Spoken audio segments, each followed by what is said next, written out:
नमस्कार, मी Shivani. Pune prime news मध्ये आपलं स्वागत. मराठवाड्यातील धाराशिव जिल्ह्यातून एक विचित्र घटना समोर आली आहे. धाराशिव जिल्ह्यातल्या तुळजापूर तालुक्यातील मसला गावात एका शेतात वीज पडल्याने त्या शेतातील जमिनीतून निळ्या रंगाचे पाणी वाहू लागल्याचे दिसून आले आहे. राज्यातील अनेक भाग आता मान्सूनने व्यापला आहे. विजांच्या कडकडाटासह अनेक ठिकाणी पाऊस सुरू आहे. धाराशिव जिल्ह्यात देखील जोरदार पाऊस झाला. त्यावेळी मसला गावातील एका शेतात वीज पडल्याने त्या शेतातील जमिनीतून निळ्या रंगाचे पाणी वाहू लागले. वीज पडल्यानंतर शेतातून निळे पाणी का वाहू लागले या प्रश्नाचं उत्तर शोधण्याचा प्रयत्न प्रशासन करत आहे. त्यासाठी भूगर्भशास्त्रांची सुद्धा मदत घेतली जाणार असल्याचे समजते आहे. धाराशिव जिल्ह्यातील या विचित्र घटनेमुळे आश्चर्य व्यक्त केलं जात आहे.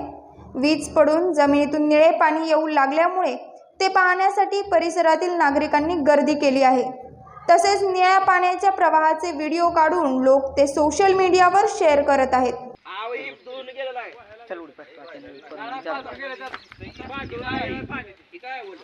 आता इथं नाही इथं आई वर नाही पाचला म्हणलं पलीकडे नाही गायनाच्या पलीकडे नाही इकडे पलीकडे सकाळ तर 6 वाजल्यापासून काय टाकले पहिलं काय